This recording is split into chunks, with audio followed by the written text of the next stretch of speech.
नमस्कार, आप देख रहे हैं डेजियाना न्यूज। मैं हूं आपके साथ दिव्यांशु जायसवाल और वक्त हो चला है इटारसी होशंगाबाद की खबरों का। कोरोना के बढ़ते संक्रमण से हालात गंभीर हो चले हैं। जनप्रतिनिधि और प्रशासन को भी चिंता सताने लगी है। आज क्षेत्रीय विधायक डॉक्टर सीतासरण शर्मा ने व्यवस्थाओं की समीक्षा करते हुए अधिकारियों की एक बैठक ली। आज दोपहर में क्षेत्रीय विधायक डॉक्टर सीतासरण शर्मा ने न्यास कॉलोनी स्थित वृंदावन गार्डन में अधिकारियों के साथ बैठक कर कोरोना के बढ़ते संक्रमण पर चिंता जताई है। उन्होंने जिला पंचायत सीईओ मनोज सरयाम और नगर प्रशासन के अधिकारियों से गंभीर मुद्दों पर चर्चा करके मुस्तैदी और जरूरत पड़ने पर सख्त कदम उठाने को कहा है। साथ ही कोरोना की रोकथाम और संक्रमित मरीजों के उपचार को लेकर चर्चा की। सीईओ साहब आए हुए थे इटारसी, तो हम लोगों ने उनसे बातचीत की, उनसे अनुरोध किया था हम बैठ करके थोड़ी चर्चा कर लें। तो केसेस बहुत बढ़ रहे हैं, तो एक तो हॉस्पिटल में जो भीड़ लग रही थी उसकी टोकन सिस्टम पर बात की थी, वो आज से चालू हो रहा है। दूसरी बात है कोविड सेंटर कुमारखेड़ा में सीईओ साहब ने आश्वस्त किया आज वो चालू करके ही होशंगाबाद जाएंगे। तो कोविड सेंटर की दूसरी बात है। और तीसरी बात ये है कि हम लोग इसके अलावा भी कुछ और फैसिलिटीज़ के लिए निजी स्तर पर विचार कर रहे हैं। उसके लिए अभी क्योंकि हम लोगों का डिस्कशन नहीं हुआ इसलिए उसकी बात अभी नहीं करना चाहते। स्थिति भयावह है। मेरा आपके माध्यम से सभी व्यापारी बंधुओं से और सभी नागरिक बंधुओं से फिर से अनुरोध है कि इस बात को समझें गंभीरता से और लॉकडाउन में पूरा सहयोग करें। प्रशासन से भी अनुरोध है कि वो पूरी मुस्तैदी से आवश्यकता पड़े थोड़ी सख्ती भी करें। तभी इस बारे में प्रशासन से बात हुई है। टीआई साहब ने आश्वस्त किया है कि वो सब्जी मंडी की और फल वालों की व्यवस्थित एक व्यवस्था बना रहे हैं और यदि ये भीड़ नहीं रुकी तो उसको दो हिस्से में कर देंगे, एक पुरानी टायर से एक नई, ताकि थोड़ी सी डिस्ट्रीब्यूशन होने से भीड़ कम हो जाएगी और दूर दूर रहेंगे और समय भी उस पर हटाए दे रहे हैं। वैसे अस्पताल प्रशासन भी और जिला प्रशासन भी प्रदेश सरकार निरंतर ऑक्सीजन आपूर्ति के लिए कोशिश कर रही है और हम भी अपने स्तर पर प्रयास करके जानकारी लेते हैं कि किस प्रकार से ऑक्सीजन की आपूर्ति हो सकती है। बैठक में भाजपा के वरिष्ठ नेता जगदीश मालवीय, जसबीर छाबड़ा, डॉक्टर नीरज जैन, तहसीलदार पूनम साहू, सीएमओ हेमेश्वरी पटले, टीआई राम स्नेही चौहान, सांसद प्रतिनिधि राजा तिवारी, राकेश जाधव मौजूद थे।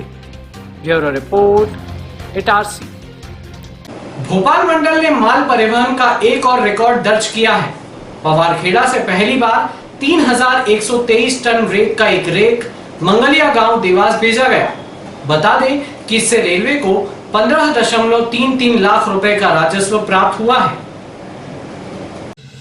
भोपाल रेल मंडल द्वारा रेलवे के जरिए ज्यादा से ज्यादा माल लदान को बढ़ावा देने के लिए व्यापारियों से संपर्क साधकर उन्हें इस ओर आकर्षित करने के लिए निरंतर प्रयास किया जा रहा है, जिसके परिणाम स्वरूप माल लदान से जुड़े व्यापारी अपने माल को रेलवे के जरिए परिवहन करने में रुचि ले रहे हैं। इसी कड़ी में 14 अप्रैल को मंडल के इटारसी के पास पवारखेड़ा स्टेशन माल गोदाम से पहली बार मालगाड़ी के 53 डिब्बे के एक रेक में 3123 टन रेत लोड कर देवास के मंगलिया गांव भेजा गया। इससे रेलवे को 15.33 लाख रुपए का राजस्व प्राप्त हुआ। जनसंपर्क अधिकारी ने बताया कि भोपाल मंडल के पवारखेड़ा से रेत के परिवहन का यह पहला रेक है। मंडल रेल प्रबंधक उदय बोरवलकर ने भोपाल मंडल के बिजनेस डेवलपमेंट यूनिट को इस उपलब्धि के लिए बधाई दी है। Bureau report Itarsi. Night curfew में भी चोर पुलिस की गश्त को अंगूठा दिखाकर सेंधमारी करने से नहीं चूक रहे हैं। अज्ञात चोरों ने जीआरपी बैरक के पीछे चौपाटी परिसर में लगी हनीफ बाइंडर की 2 गुमटियों में हाथ साफ कर दिया। खाकी का डर अब हकीकत में बदमाशों में नहीं बचा है, और बचा भी है तो उन्हें मालूम है कि इटारसी पुलिस उनके साथ कैसे पेश आएगी। तभी अज्ञात बदमाशों ने नाइट कर्फ्यू में पुलिस की गश्त को ताक पर रखते हुए चौपाटी परिसर से लगी 2 गुमटियों में रखे करीब 1.5 लाख रुपए के माल पर हाथ साफ कर दिया। अज्ञात चोरों ने बीती रात मौका पाकर गुमटियों में संचालित हो रही हनीफ मोटर बाइंडर की दुकान की छत का टीन उखाड़कर दुकान में रखे कॉपर और एल्यूमिनियम तार की रील चोरी करके ले गए। आज दोपहर में 1:30 बजे के करीब हनीफ खान ने किसी काम से दुकान के ताले खोलकर शटर उठाई तो उन्होंने देखा कि दुकान में रखे कॉपर और एल्यूमिनियम के तार की रील नहीं थी। उन्होंने देखा कि दुकान की छत के कोने का टीन भी उखड़ा हुआ है।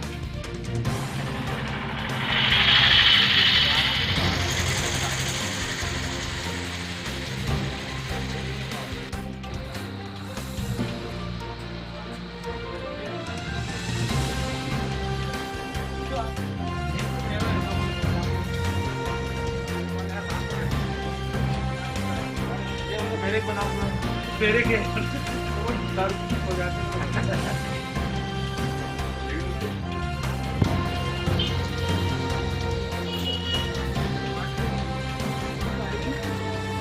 नाम शेख हनीफ है और हनीफ मोटर बाइंडर्स के नाम से दुकान है।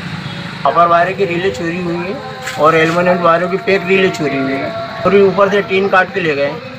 अभी एल्युमिनियम का तार तो 35,000 का भी आया था 8 दिन पहले, और इसके पहले आया था कॉपर का तार सीजन के पहले, जो करीब 80 या 90 हज़ार रुपये का कॉपर का वायर था।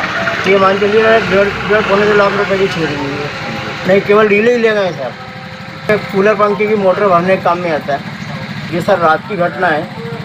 बस सुबह आया था, दुकान खोला। दुकान खोलने के बाद में मेरे को बैंक में पेमेंट डालना था, तो इसकी स्लिप निकालने के लिए मैंने दुकान खोला। स्लिप निकाल के लड़की को दिया, मैंने पेमेंट डाल दूँ, चेक बाउंस जाए दिए। दुकान खोला तो ऊपर का चादर कटी हुई।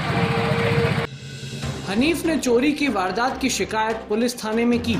सूचना मिलने के बाद मौके पर पुलिस ने पहुंचकर जायजा लिया और पंचनामा बनाया।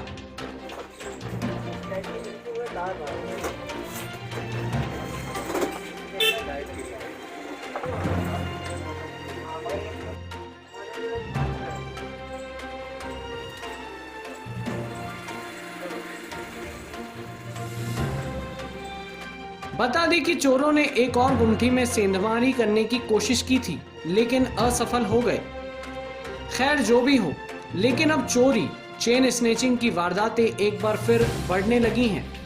अभी पूर्व में हुई चोरी और स्नेचिंग की वारदात के मामले में भी पुलिस आरोपी तक नहीं पहुंच पाई है, जिससे कई तरह के सवाल जन्म ले रहे हैं। Bureau report, Itarsi. 19 वर्षीय युवती को बहला फुसलाकर इटारसी लाए युवक ने उससे बलात् दुष्कर्म किया और फिर उसे चकमा देकर भाग गया। मामले में रामपुर गुर्रा पुलिस ने शिकायत के बाद अपराध दर्ज कर आरोपी को आज गिरफ्तार कर लिया है। 2 दिन पूर्व समीपस्थ ग्राम लोहारिया निवासी आरोपी युवक सूरज राजपूत ने अपने जान पहचान की एक 19 वर्षीय युवती को शादी का झांसा देकर बहला फुसलाकर अपनी बाइक से इटारसी लाकर 11वीं लाइन में मौजूद एक किराए के मकान में रखा और रात भर उससे बलात् दुष्कर्म करने के बाद उसे अकेला छोड़ फरार हो गया।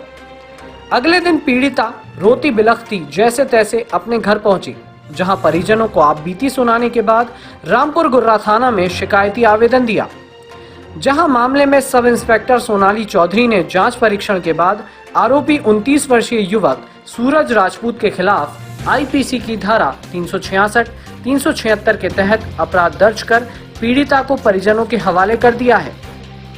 रामपुर गुर्रा थाना प्रभारी राजेंद्र सिंह गुर्जर ने जानकारी देते हुए बताया कि अपराध दर्ज होते ही आरोपी युवक सूरज राजपूत को पास ही के जंगल में छुपे होने की सूचना के बाद दबिश देकर धर दबोचा।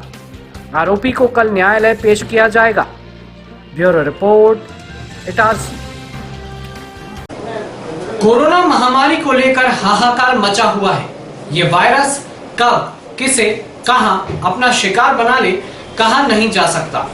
वर्तमान में 8 दिनी जनता कर्फ्यू जारी है। अस्पताल में, कोविड सेंटर में और शमशान में जगह बमुश्किल मिल रही है। हालात इतने बुरे पहले कभी नहीं रहे। आप इन सब परेशानियों से बचना चाहते हैं तो कृपया घर पर मास्क लगाकर ही रहें, क्योंकि नया स्ट्रेन बेहद ही खतरनाक है और इंतजाम नाकाफी हैं। शहर में आला अफसरों ने दौरा किया, बैठकें भी हुई। हालात क्या है, इसे लेकर डिजियाना न्यूज इटारसी ने आज भी कुछ लोगों से सवाल पूछे हैं। आपको बताते हैं किसने क्या क्या कहा। कोरोना से सिर्फ मास्क और 2 गज दूरी ही आपको बचा सकती है, और ये ही पहली और आखिरी शर्त है इसके बचाव की। आज फिर 31 पॉजिटिव मरीज मिले हैं वर्तमान में वास्तविक हालात यह है कि कोरोना शहर के हर गली मोहल्ले में पहुंच चुका है। जहां तक सरकारी अस्पताल में स्वास्थ्य सुविधाओं की बात करें तो यहां इंतजाम नाकाफी हैं। अस्पताल, कोविड सेंटर और शमशान में बमुश्किल जगह मिल पा रही है। जनता कर्फ्यू के बीच बाजार बंद है। गरीब आदमी इलाज और पैसा दोनों के लिए परेशान है। आज गुरुवार को सीईओ ने दौरा किया, बैठक भी ली। बैठक में विधायक भी मौजूद रहे। दोपहर में देखा देखी जिला कलेक्टर और एसपी ने दौरा कर रस्म अदायगी की। इन सभी को लेकर हमने कुछ लोगों से चर्चा की। कोविड-19 को लेकर सांसद भी चिंता जता चुके हैं, पर इस कोरोना काल में वह यहां नजर नहीं आए। मौजूदा सांसद प्रतिनिधि राजा तिवारी से सवाल किए गए तो उन्होंने क्या कुछ कहा, सुनिए उनकी जुबानी। तिवारी जी, सरकारी अस्पताल में कोविड को लेकर बड़ी आशपाश मची हुई है। डॉक्टरों की कमी है, स्टाफ भी कम है, बेड कम है, इलाज में समुचित लोग इलाज नहीं मिल पा रहा है। क्या आपके सांसद महोदय से आपने कोई बातचीत की है? क्या कोई उचित उपचार के लिए व्यवस्था की है क्या? कोरोना महामारी जो एक विकराल रूप धारण कर लिया है, उससे हर जगह यही स्थिति बनी हुई है। माननीय सांसद जी से भी चर्चा हुई मेरी और क्षेत्रीय विधायक जी से भी चर्चा हुई है। इस संबंध में अतिशीघ्र कोविड सेंटर चालू हो रहे हैं। पवारखेड़ा का निरीक्षण हम परसों करके आए थे। वहाँ 50 बेड का कोविड सेंटर अतिशीघ्र चालू होगा, जहाँ जिससे ये इटारसी जो सरकारी अस्पताल है उसका बोझ कम होगा और जो कोविड पेशेंट बने थे उनको राहत मिलेगी। अभी कुछ घंटे पहले ही क्षेत्रीय विधायक सम्मानित सीतारमण शर्मा जी के साथ बैठक हुई हमारी गार्डन में।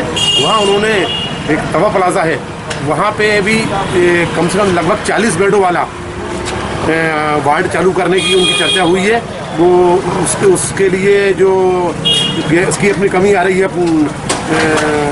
ऑक्सीजन की, उसकी भी उन्होंने मांग की है और चर्चा की है। 2-3 दिन में तवा प्लाजा पवारखेड़ा का आज 4 बजे चालू हो जाएगा।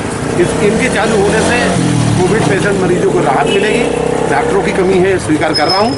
वो उस कमी को कुछ हद तक दूर कर दिया गया है। कुछ डॉक्टरों की नियुक्ति हुई है और शीघ्र और एमडी डॉक्टर इटारसी शहर में आने वाले हैं। कोरोना की महामारी से निपटने के लिए आम जनता, व्यापारी को आगे आना पड़ेगा। ये हम सबका कर्तव्य है कि हम सब आगे आकर इस बीमारी से लड़ें। केवल सरकार का नहीं, आम जनता का भी अधिकार है कि इस बीमारी से लड़ें। बिना मास्क के, बिना सैनिटाइजर के 2 गज दूरी का पालन करें, खुद भी करें और दूसरों को भी कराएं। इस महामारी से हम आप सबके सहयोग से जरूर जीतेंगे जंग और आम जनता फिर वापस पुराने रूप में आएगी। इस मध्य प्रदेश का और पूरे देश का आम नागरिक इस बीमारी से शीघ्र ही मुक्त होगा, ऐसी मेरी आशा है। एक सवाल और था तिवारी जी की, एल्जीमर इंजेक्शन जो बड़े इस समय चर्चा में है, वो उसकी उपलब्धता की क्या जानकारी है? अभी मेरी चर्चा हुई है, अभी कुछ घंटे पहले ही माननीय विधायक सीतारमण शर्मा जी से।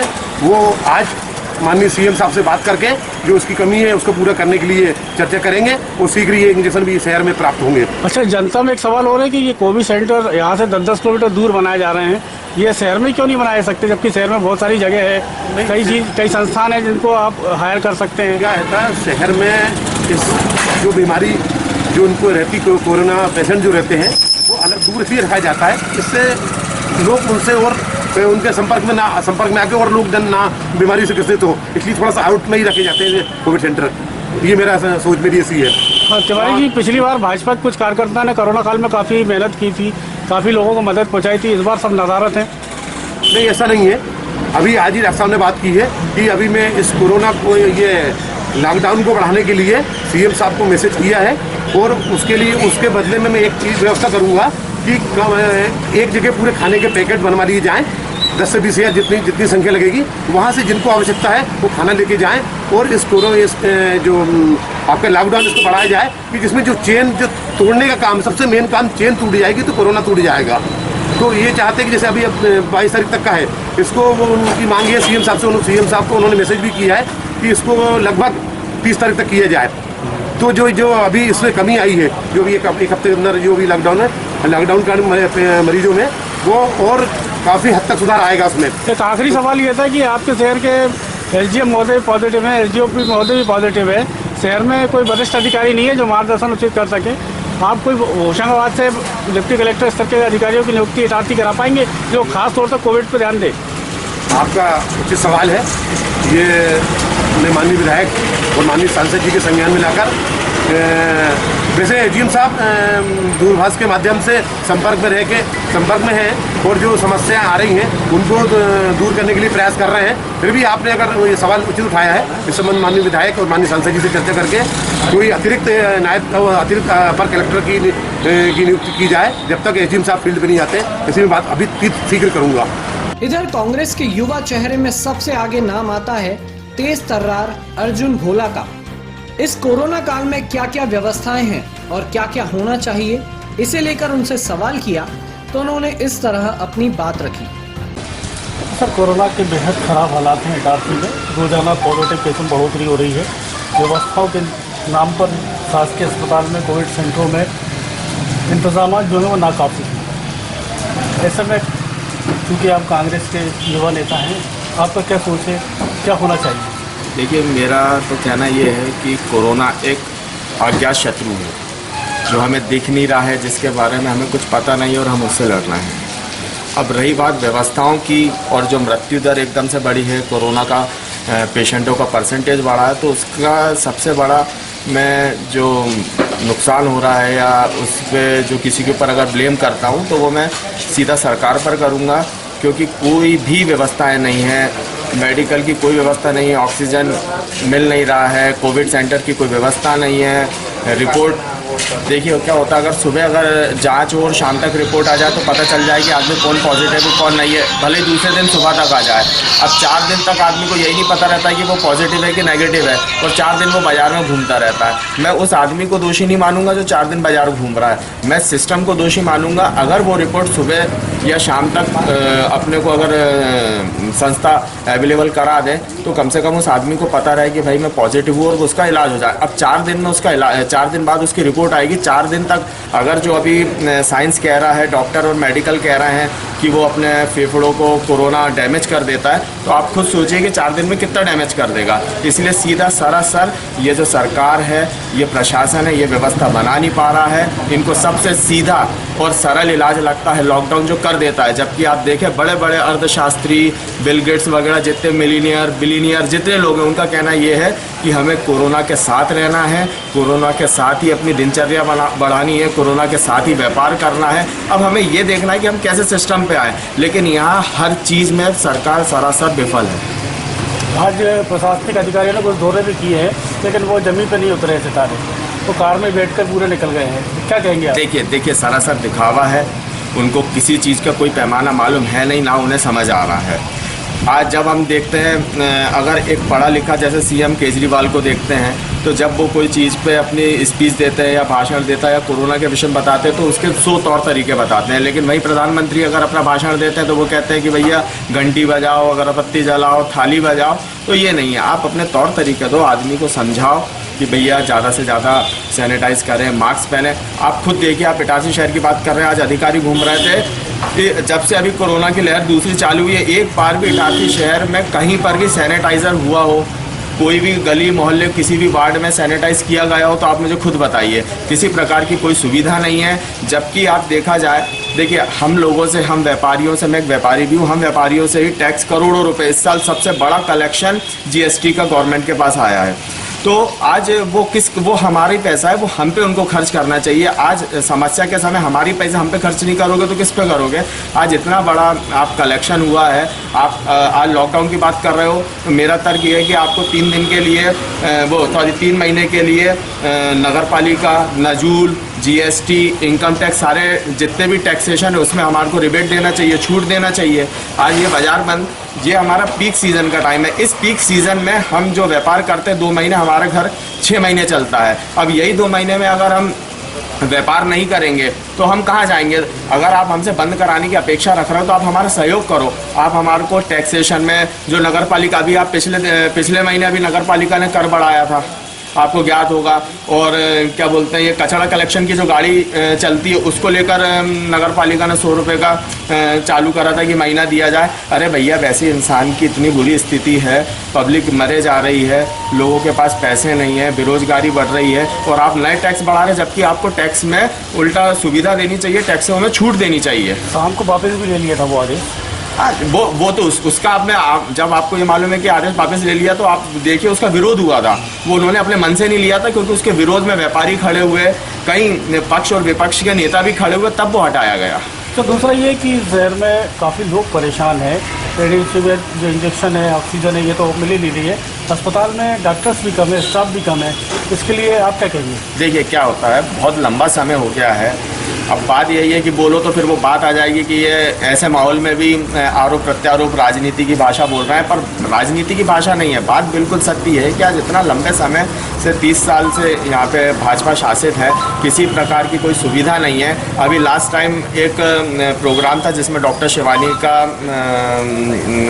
विदाई समारोह किया गया था, तो उसमें उन्होंने बहुत अच्छी बात करी थी। उन्होंने कहा था कि मेडिकल कॉलेज के लिए हमारे पास इतना बड़ा स्पेस है, जो मतलब इसी चीज़ के लिए मैं काफ़ी समय से खुद भी प्रयासरत रहा हूँ कि अपने पास इतना अच्छा स्पेस है, जो लॉस में कमी आ रही है आप उसको पूरा करके मेडिकल कॉलेज के लिए हर साल अभी फिर से मैं समझता हूँ अभी अपने आसपास के नरसिंहपुर जिला, होशंगाबाद जिले में एक मेडिकल कॉलेज इस साल नहीं तो अगले साल अलॉट होगा। तो ये हमारे जनप्रतिनिधियों को प्रयास करना चाहिए कि वो मेडिकल कॉलेज हमारे इटारसी शहर में आए। अगर इटारसी शहर में आता है तो उसका सबसे बड़ा फ़ायदा ये है कि केसला ब्लॉक में कम से कम 164 गाँव हैं। फिर उसके बाद इधर से आप हरदा भी कवर करते हो, इधर से नरसिंहपुर क्षेत्र को भी आप कवर करते हो। काफ़ी लोग यहीं से, जैसे भोपाल आना जाना वो सब यहीं से करते हो, उन लोगों को काफ़ी सुविधाएं मिलेगी। तो इन चीज़ों पे कभी हमारे इधर किसी भी जनप्रतिनिधि ने कोई प्रयास ही नहीं किया है, तो उसके खामियाजा आज हम भोग रहे हैं। अगर आज प्रॉपर जनप्रतिनिधि लोगों ने इस चीज़ का मेडिकल व्यवस्था को लेकर प्रयास किया होता तो आज जो दयनीय स्थिति हम लोगों की बन रही है वह दयनीय स्थिति आज हमारी नहीं होती। वर्तमान में क्षेत्रीय विधायक के सबसे करीबी कहे जाने वाले भाजपा नेता जगदीश मालवीय से हमने कोरोना के दौरान व्याप्त समस्याओं को लेकर कुछ प्रश्न किए, तो उन्होंने एसपी और कलेक्टर के आज के दौरे पर अपनी प्रतिक्रिया देते हुए कहा कि जिम्मेदार अधिकारियों को यह रस्म अदायगी के बजाय जमीनी हकीकत का जायजा लेना था। कोविड की स्थिति बड़ी ख़राब है, आप भी देख रहे हैं, विधायक जी भी देख चुके हैं, विधायक ने आज बैठक भी ली अधिकारियों की, लेकिन अस्पताल में बेड नहीं है। लोगों की टेस्टिंग रिपोर्ट 10 तारीख को हुई थी, आज 5-6 दिन होने को आ रहा है, टेस्ट रिपोर्ट नहीं आ रही है। कलेक्टर आ रहा है लेकिन अस्पताल नहीं जा रहा है, गाड़ी में घूम के चले जा रहे हैं। ऐसे में कैसे कोविड को सुधार पाएंगे, कैसे कोविड जीत पाएंगे? आपका कहना सही है कि कोविड की स्थिति बहुत ख़राब हो गई है और इसी को देखते हुए आज हमारे माननीय विधायक जी डॉक्टर सीतारंजन शर्मा जी ने एक आपात बैठक बुलाई थी और उसमें जिला पंचायत सीओ, टीआई, टारसी, नगर पालिका सीएमओ एवं तहसीलदार थे और हमारे साथी लोग थे और बहुत चिंता व्यक्त करते हुए उन्होंने शासन से पूछा।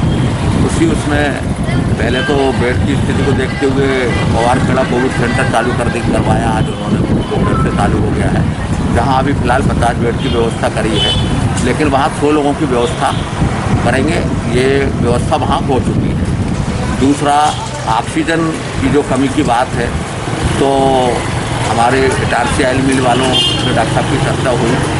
5 ऑक्सीजन मशीन जो बिजली से चलती हैं, जो ऑटोमेटिक ऑक्सीजन बनाती है, अब वो 5, 7, 10 जो भी हो जाए उन्होंने ऑर्डर कर दिया है, हैदराबाद खाली भेज दी है, जो कल रात को इटारसी आ जाएगी। तो हम इटारसी ऑयल मिल के प्रबंधक एवं जो मालिक हैं श्री माल जी धन्यवाद देते हैं कि उन्होंने ऑक्सीजन की चिंता को देखते हुए यहाँ इटारसी में माननीय विधायक जी के नेतृत्व में उसको बोलते हैं ऑक्सीजन कनेक्टर, जो बिजली से चलता है और 1 घंटे में 5 लीटर बिजली बनाता है, वो उन्होंने प्रदान किए हैं। और माननीय विधायक जी ने रोगी कल्याण समिति से भी वो भी आदेश किए हैं कि वो भी जो रोगी कल्याण समिति की राशि है उससे ऑक्सीजन कनेक्टर खरीदें और यहाँ जो ऑक्सीजन की कमी है उसको पूरा करें। मुझे ऐसा लगता है कि ऑक्सीजन के मामले में तो हम आत्मनिर्भर हो जाएंगे यदि वो किटें आ जाती हैं तो, और कोविड की जांच के लिए भी सीओ पंचायत से बात करी कि यहाँ जो एक नाप 2 मशीन पहले चलती थी वो मशीन को फिर से चालू करवाया जाए, क्योंकि मशीन तो है, उसका ऑपरेटर नहीं है। तो जिला पंचायत सीओ ने बोला है कि हम उसकी व्यवस्था करते हैं। भाई साहब, रेमडेसिविर इंजेक्शन की भी बहुत कमी बनी हुई है, उसके लिए क्या किया प्रयास? रेमडेसिविर इंजेक्शन जो है इटारसी में हर व्यक्ति को लगे, वो भी एक लंग्स के इफेक्ट कितना है उसके ऊपर लगते हैं। जो 10% हैं उन्हें ज़रूरी नहीं रहता है कि वो लगाया जाए, उसके लिए रेमडेसिविर और जो गोली है वो दी जाती है। रेमडेसिविर एक्चुअल में जो ज़्यादा इफेक्टेड लंग्स वाले होते हैं उनको लगता है, इसलिए यहाँ नहीं है। पर उसके बाद भी इमरजेंसी के लिए माननीय विधायक जी ने कलेक्टर से फ़ोन पे बात करी, और जो शासन के आ रहे हैं उसके लिए भी उन्होंने बोला है कि वो रेमडेसिविर इंजेक्शन जिला अस्पताल में 3-4 दिन में उन्होंने बोला कि हम उपलब्ध करा देंगे। उनका ऐसा क्या करेंगे, कुछ करेंगे कि अधिकारी भी थोड़ा गंभीरता से टारसी बोल रहे हैं, क्योंकि जिस तरीके से अधिकारी आ रहे हैं सिर्फ औपचारिकता पूरी कर रहे हैं, रसमदाई कर रहे हैं। अधिकारी तो देखिए अपन उसको औपचारिकता कह रहे हैं क्योंकि वो गाड़ी से आए थे और गाड़ी से चले गए, लेकिन उनको आना था, यहाँ चर्चा करना था, ये बात आपका कहना सही है, अस्पताल की व्यवस्था देखना था। पर अधिकारी 24 घंटे रोड पे नहीं खड़ा रहता, कोई भी आदमी खड़ा रहे। पुलिस वालों की भी ड्यूटी लगी है, लेकिन जनता भी अपना कुछ कर्तव्य निभाए। कि मेरा मतलब ये था कि जो जिसको फील्ड में रहना हो तो फील्ड पे है, पुलिस भी फील्ड पे है, पुलिस भी नहीं। कलेक्टर जैसा व्यक्ति जो जिले का माई बाप होता है प्रशासन के रूप में, उसको तो कम से कम यहाँ आके अस्पताल जाना था या चर्चा करनी थी, लेकिन वो कहीं उतरा नहीं, गाड़ी से सिर्फ संदेश था ना, हम खुद उसके पीछे रहे, लेकिन एक जगह नहीं उतरा कलेक्टर। ये आपका कहना सही है, और मैं ये विधायक जी के संज्ञान में लाऊंगा कि कलेक्टर महोदय आए जरूर थे, लेकिन शहर में कहीं भी उन्होंने कोई व्यवस्था नहीं देखी, किसी पत्रकारों से चर्चा नहीं करी, और ये ठीक नहीं है। उनको आके अस्पताल में व्यवस्थाएं देखना था एवं जनप्रतिनिधियों से चर्चा करना था कि और क्या कर सकते हैं हम यहाँ। उन्होंने ये नहीं किया। हमको तो अपेक्षा ये थी कि वो आ रहे हैं तो शहर में जगह जगह व्यवस्थाएं देखेंगे, ऐसा नहीं हुआ है। तो मैं उनके संज्ञान में बात लाऊंगा कि उनको ऐसा दौरा करने से क्या फ़ायदा कि 6 गाड़ियाँ आवाज़ करती हुई आई और आवाज़ करती हुई निकल गई। भाई साहब, बड़ा सवाल ये है कि नगर में पिछली बार कंटेनमेंट जोन बनाए थे, सैनिटाइज वगैरह सब हुआ था, इस बार कहीं कुछ भी नहीं है। क्या ये बड़ी लापरवाही नहीं है? लापरवाही इसको इसलिए नहीं कह सकते कि कंटेनमेंट पहले एक घर निकलता था तो 100 मीटर इधर 100 मीटर उधर या 50 मीटर रोक दिया जाता था। आज स्थिति ये हो गई है कि यदि कंटेनमेंट बना देंगे तो आदमी घर से नहीं निकल पाएगा, हर तीसरे घर में कोरोना पेशेंट है। तो यही मैंने फिर बोल रहा हूँ जनता से कि ये बीमारी का इलाज से बचने का बीमारी से बचने का तरीका ही यही है कि अपने आप को सुरक्षित रखें, मास्क लगाएं, और जो जिस उद्देश्य से ये लॉकडाउन या कोरोना का जो लगाया गया है उसका यदि नियम से पालन करेंगे तो होगा, अन्यथा ये बीमारी भयावह स्थिति लेती जाएगी। सैनिटाइज को लेकर कुछ नहीं बोला सर आपने? सैनिटाइज जहाँ खबर आ रही है वहाँ जा रही है। जैसे आज मैंने खुद ने देखा सूरजगंज चौराहे पे आपके वहाँ पूरा सैनिटाइज हो रहा था। खैर, इन विकट परिस्थितियों से हम शहर की असहाय जनता के लिए एक राहत देने वाली जानकारी मुहैया करा रहे हैं पीएनबी के शाखा प्रबंधक सत्यवादी के माध्यम से। दरअसल ये वह जानकारी है जहां से आपको इस विषम काल में थोड़ी वित्तीय मदद आसानी से मिल सकती है, तब जब आपने इन योजनाओं में स्वयं को पंजीकृत कराया हो। सुनिए पीएनबी के शाखा प्रबंधक श्री सत्यवादी की जुबानी। सर, प्रधानमंत्री जीवन रक्षा योजना, जीवन ज्योति योजना सुरक्षा को लेकर बीमा योजना बैंकों में चालू की गई थी जी।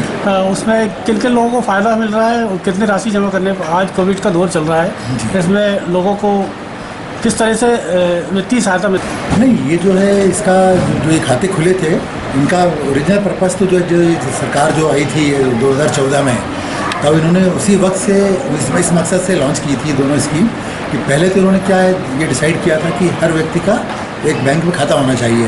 और जो काफ़ी जो करीब जैसे मनरेगा वाले जो मजदूर वर्ग है जिनको खाते नहीं होते थे, तो इनको जो सब्सिडी पहले पैसा मिलता था सरकार का, वो ठेकेदार के थ्रू मिलता था, सुपरवाइज़र के थ्रू मिलता था। तो गवर्नमेंट ने डिसाइड किया कि अब जो भी सरकारी स्कीम का पैसा मिलेगा वो हितग्राही के सीधे खाते में आएगा। तो पहले ये सबको कन्विंस किया गया था कि आप खाता खोलिए, और तो लोगों को लगता था भाई गरीब आदमी है तो बैलेंस कैसे मेंटेन करेगा। तो जितने सरकारी बैंकों को ये निर्देश था कि आप जनधन खाता खोलेंगे वो 0 बैलेंस से खुलेगा। और इसमें सरकारी स्कीम के जो भी पैसे आएंगे वो उसमें डाले जाएंगे। तो उसमें हम लोगों ने केवल आधार कार्ड और 2 फोटो के बेस पर हम लोग खाता खोलते थे, उसमें कोई चार्ज नहीं लेते थे। और वो ये जो है अपने बता देते होंगे अपने से जो भी सरकार को आगे। इसके बाद जितनी भी कोई भी स्कीम निकली, जैसे कोविड में अभी 500 रुपये का, जैसे अभी इन्होंने जब पिछली कोविड जैसे स्टार्ट हुआ था पिछले साल, तो सबको 500 रुपये हर महीने आने लगे थे, तो वो सरकार ने डायरेक्ट दे दिए। तो कोई भी सरकारी स्कीम का पैसा जो आता है वो जनधन खातों में आता है। और साथ में इन्होंने एक सपोर्ट के लिए ये बोला था कि सबको ATM भी उसमें अनिवार्य कर दिया था। वो मकसद ये था कि जिससे कि ना लोगों की आदत बने कि ATM चलाने की। और हम लोगों को बताया गया था कि भाई आप सबको आप अवेयर करोगे, सिखाओगे ATM कैसे चलाया जाता है, जिससे घर में बच्चे कम से कम पैसे रखें। तो ये ATM सबको इशू करना ज़रूरी था, 0 बैलेंस से खाता खुलना था, और ये सरकारी स्कीम के पैसे आ रहे थे उसमें। साथ में इन्होंने तो एक बीमा स्कीम लॉन्च की थी गरीबों के लिए, जो कि वो किसी के लिए भी है, वो मतलब कोई भी ले सकता है, पर जनधन खाते में मतलब के लिए स्पेशली लॉन्च थी। एक तो जीवन ज्योति, प्रधानमंत्री जीवन ज्योति बीमा और एक प्रधानमंत्री सुरक्षा बीमा। तो जीवन ज्योति जो थी वो उसके लाइफ इंश्योरेंस पॉलिसी थी। तो वो 40 साल तक की उम्र के लोग जो है उन तक के लिए एप्लीकेबल है कि अगर 40 साल से कम उम्र के लोग जो थे, अगर वो इस स्कीम में बैंक में आके एक फॉर्म भर के 330 रुपये जमा करते हैं, तो प्रति वर्ष उनको 330 रुपये जमा ऑटोमेटिक उनके खाते से उठ जाएंगे, मतलब कट जाएंगे, और फिर उनको 2 लाख का इंश्योरेंस हो जाता है। तो कल को किसी ना किसी का कैसे भी उनकी डेथ हो जाती है बुखार से या किसी भी बीमारी से, तो परिवार को 2 लाख मिल जाएंगे। और प्लस एक सुरक्षा बीमा जो था वो 12 रुपये का है। तो वो 12 रुपये में इसमें ये था कि अगर आपको कोई एक्सीडेंटल डेथ हो जाती है, और या मान के चलिए बहुत बड़ी डिसेबिलिटी हो जाती है, तो भी इसमें आपको 2 लाख रुपये परिवार को मिल जाएंगे। तो ये 2 स्कीम चल रही थी। सर अभी तक किसी ने कोई योजना का लाभ लिया है क्या? ये जितने भी जनधन खाते हैं सबके इसमें जुड़े हुए हैं, सबके 330 12 रुपये का हम लोगों ने उसी के बिना खोले ही नहीं थे। नहीं, मेरा मतलब अभी कोई दुर्घटना हुई हो तो होती रहती है, तो मिले हैं लोगों को, लाभ मिला है? बिल्कुल। इसमें मतलब ये अच्छाई यही है इन स्कीम्स की कि मतलब जो PMO का ऑफिस से सपोर्ट बहुत तगड़ा रहता है, तो इनकी कोई पॉलिसी वगैरह खोलने की ज़रूरत नहीं पड़ती। केवल खाते में आपका अकाउंट डेबिट हुआ है, वो अपने आप में सफिशिएंट माना जाता है। और सीधे फॉर्म हमारे यहाँ क्या परिवार वाले हमारे यहाँ आते हैं, तुरंत हम लोग फॉर्म भेजते हैं, महीने भर के अंदर उन लोगों को पैसा मिल जाता है। खैर जो भी हो, इस विषम परिस्थिति में बचने का एक ही इलाज है, चेहरे पर मास्क और 2 गज की दूरी। इसलिए आप घर पर ही रहें। डिजियाना न्यूज इटारसी आप सभी नागरिकों से यही अपील करता है। Bureau report, Itarsi. और आज खबरों में इतना ही, फिर मिलेंगे नई खबरों के साथ। तब तक के लिए नमस्कार।